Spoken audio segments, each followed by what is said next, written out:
by George Steinbrenner when I was a manager. I didn't talk to him for 14 years or go to the old timer games at Yankee Stadium. So who's the nice guy here? Come on. Anyway, as Lear Grosher said, nice guys finish last. If you remember me, you probably think of the goofy things I said. I'm supposed to warm you up, so here it goes. But think of this first. I never said most of the things I said. Nobody goes there anymore because it's too crowded. It's like deja vu all over again. So I'm ugly. I never saw anybody hit with his face. When you come to a fork in the road, take it. You don't know where you're going, you might wind up someplace else. You should always go to other people's funerals. Otherwise, they won't come to yours. If people don't want to come to a ballpark, how are you going to stop them? If you can't imitate them, don't copy them. You can observe a lot just by watching. And finally, it ain't over till it's over.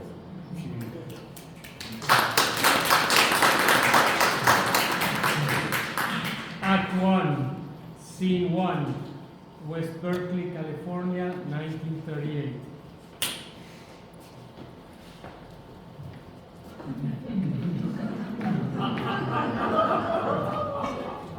Listen, Billy, you gotta toughen up. Don't take nothing from nobody. If you can't hit them, fight them. Hey, baby.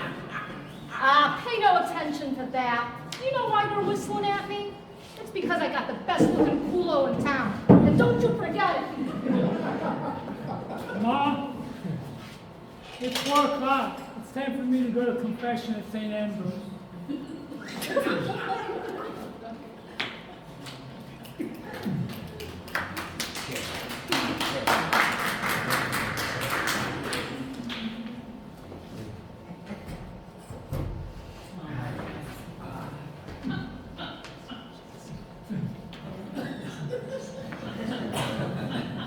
Forgive me, Father Claxton.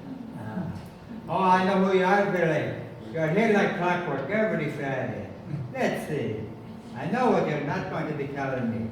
You didn't miss Mass because you always make sure all of your cousins are here every week. You didn't take God's name in vain. No, no swearing in my house except by Mom. I know she can be hard on you, Billy, but it's for your own good. So what grievous sin brings your age-old self to my confessional today? Well, Father, I'm afraid I've been getting into some fights. How did these fights start, Billy? Well, Father, I don't like to fight, and I don't start them, but it's almost like I don't have a choice. When I'm walking to school through the park, some kids always come after me. Someone's always chasing me. They don't like my big ears. They don't like my big nose. They don't like my grubby clothes. And they say things about my mom. Oh, but remember, Billy, blessed are the peacemakers. You don't want to get involved with those hooligans. They will bring you down. You have to make goals for yourself. Oh, I have goals, Father. I'm going to work my way out of this grimy neighborhood and play baseball for the New York Yankees. Well, that's quite a goal, Billy. For your penance, say 2 Hail Marys and Our Father. And I'd like you to spend the next hour cleaning the church. Will you do that for me and God, Billy? Yes, Father. Ego ti absolvo, peccati sui, in nome di Patri, Fratelli e Spirito Santo.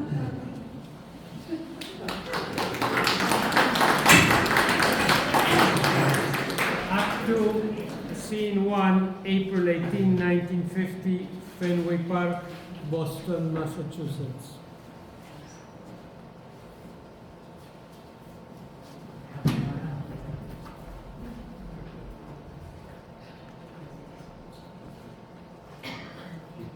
We're going to play a little game of ball here, guys. So just watch out. If you hit the foul ball, we're not responsible. responsible for any of it.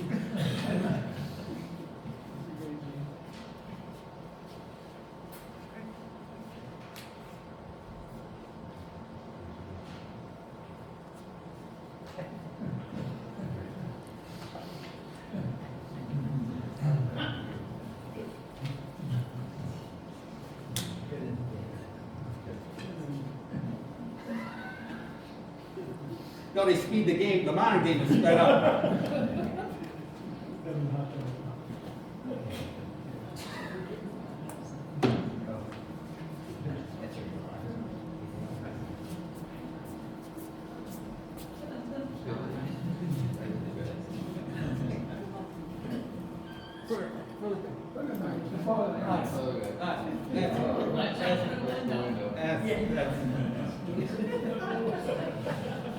Well, here we are, folks, back at Fenway Park.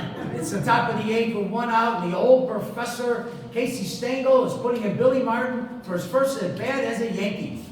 Casey was Billy's manager in the Pacific Coast League for the Oaks. I heard that he saw a lot in Billy that reminded him of his own playing days. Martin is stepping into the box, Rivera on second.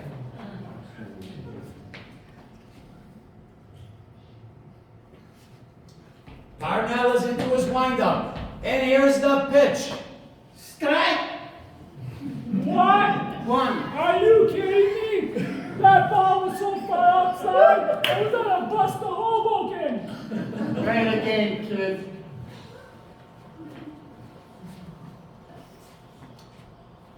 Parnell throws again.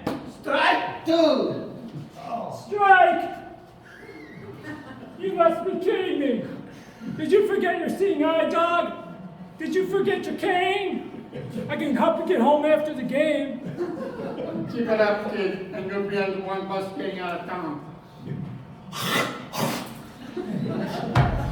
This rookie's gonna get my screwball now. Nobody hits this. I guess I might have to hit this pitch, no matter how far it's outside. Just try and hit it, kid. Parnell delivers again, and Billy swings. Martin into drive into the gap in right field. Yogi is headed for the plate, and Martin slides safe into second. How about that?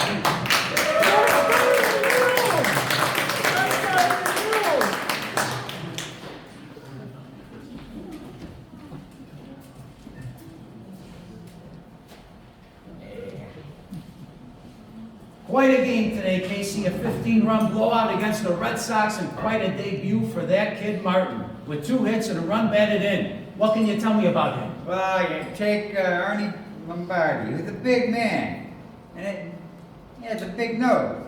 Then you take Billy Martin, who's a little man, and he's got a bigger nose. How do you figure it? Huh? Don't cut my throat. I may even want to do that later myself. Listen, when I was managing the Oaks, I was told I got to try this guy out. And you never saw him such a sight in your life. Uniform all dirty, one pants leg rolled up, and the other falling down. So I worked him out myself. Must have hit him 80 grounders, easy at first, and then harder, and farther from him. He just caught them and threw them back with a smirk. It was like he was saying, "Is that all you got? I could do this all day." Thought, you know, that ragamuffin, he's trying to wear me out. He's not going to back off. So we signed him the next day. And he was one of the best guys I ever signed. He had learned a lot from Cookie Levigato, Frank Rossetti, and Joe DiMaggio.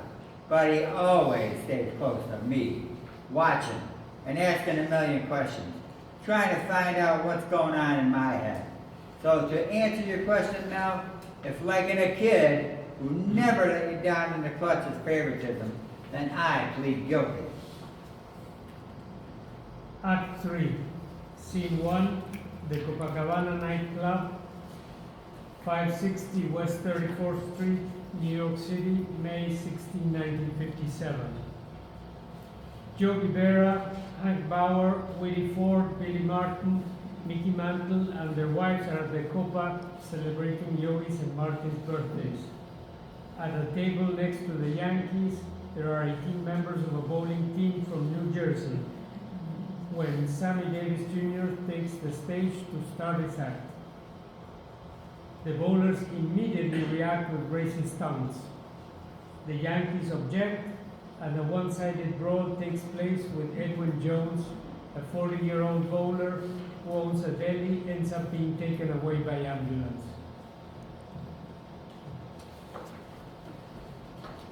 Oh, miss, I'm with the Daily News. Can you tell me what went on here tonight?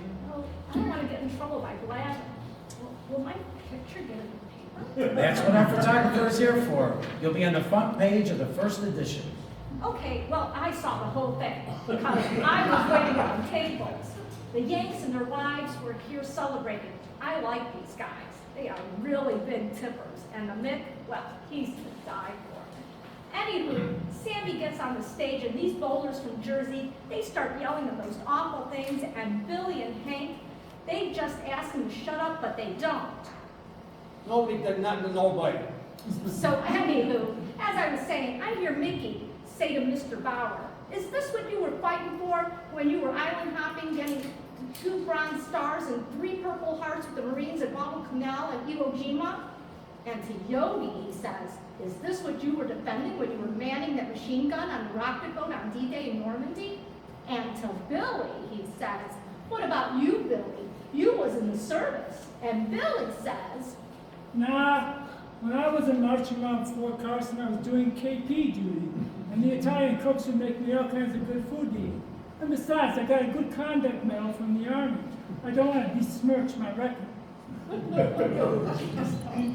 but the bowlers, they just wouldn't shut up, so everyone retired to the cloakroom. And the next thing I knew, I saw this bowler come sliding along the floor, and he lands at Mick's feet.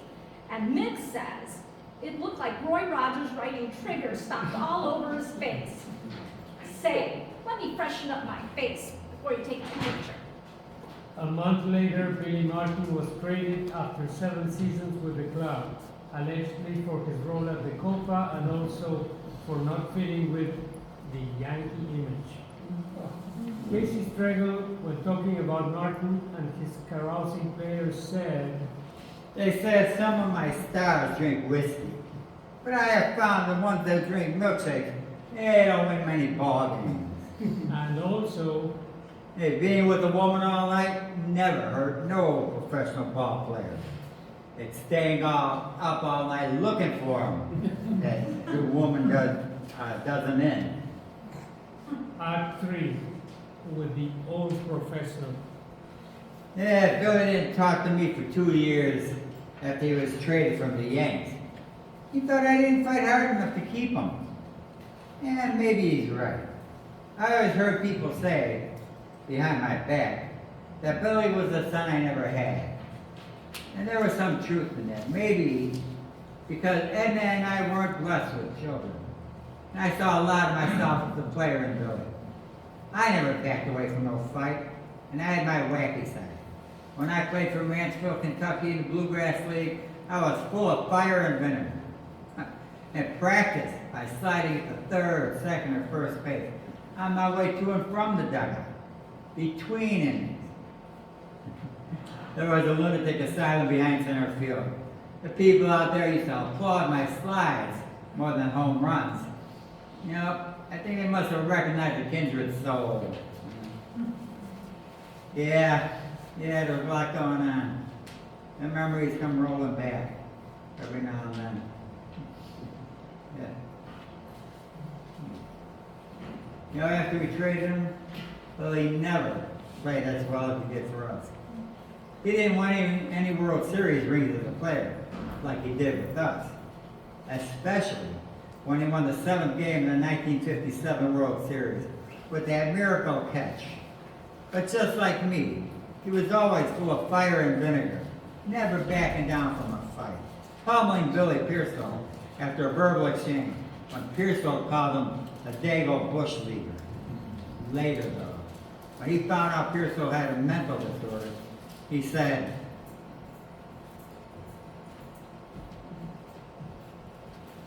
Maybe we deserve each other. Sometimes I think I'm ready for the guys in white coats myself. yeah, after that, Billy always helped him. He arranged for Pearsall to become a team broadcaster, and they became lifelong friends. Now, Billy never started a fight. He just finished it. But because of his reputation as a brawler, tough guys would seek him out and start fights. Like that marshmallow salesman in the hotel bar in Minnesota did. Billy was the smartest ball player I ever knew. He studied the game intensely and always knew how to pick up his guys and needle the opposition. And he really came into his own when he became a manager, throwing out the rule book in a sense by inventing Billy Ball. He would keep the other teams off balance by always doing the unexpected. He would have his guy try suicide steals, triple steals, brushback, and aggressive slides. And he was always yapping in that high-pitched voice at the umps and at the other teams. He was passionate with a lightning brain. His players and the fans loved him, but the owners and general managers, not so much. His loyalties were to the game and the truth, not to the business of baseball. I believe if God ever managed baseball, he would have managed like I managed, very aggressively. But of course, God would never have been wrong and had to face all of the consequences. Yeah, Billy, he drank too much and ruined his marriages by fooling around. But he was shattered when his first wife divorced him, because as a Catholic, he didn't believe in it. He, off with Phil Rizzuto or Yogi, would go to Mass even on game days. And when he was awarded a car, what did he do? He donated it to St. Ambrose Parish. When I died in 1975, Billy came to my home in Glendale, California, to comfort Edna. On the night before my funeral, he slept in my bed. Stayed another night after the burial. I took some of my old long-sleeve t-shirts with my number 37 stenciled underneath the collar. He often wore these under his jersey.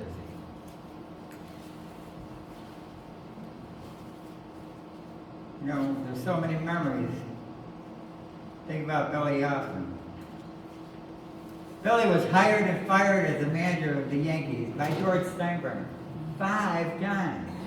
And he was being considered to be hired again for the 1990 season.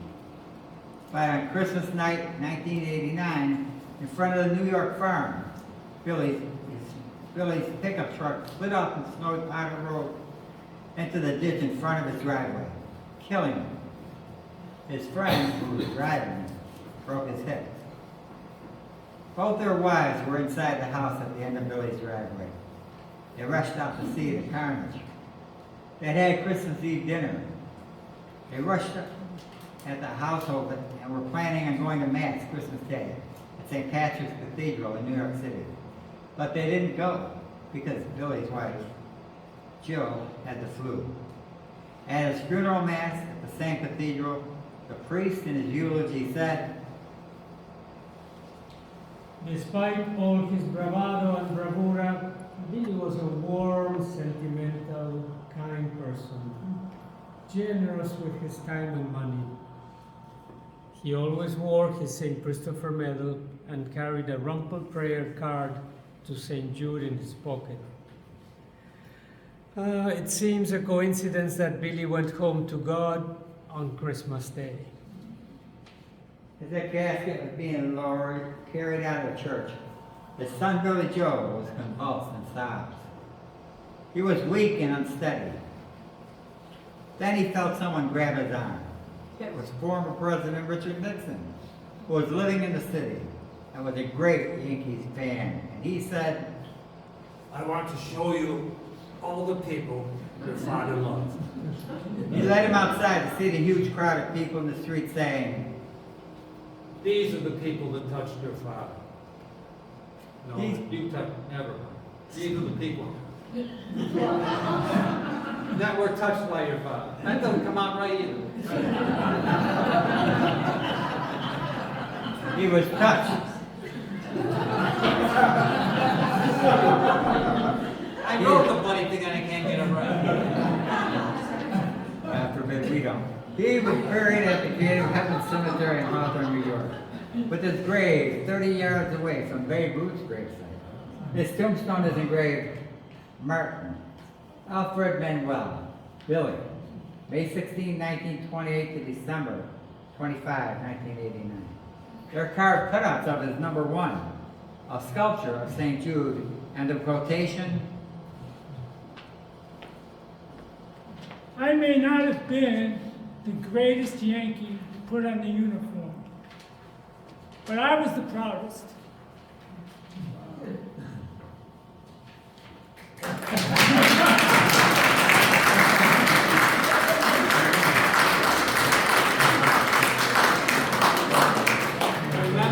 Remember when I said it ain't over till it's over?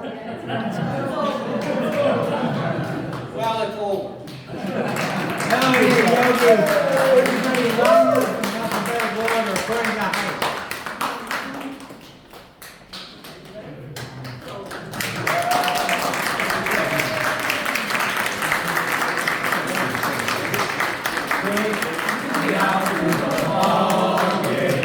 Take me out with the crowd. Buy me some peanuts and cracker jack.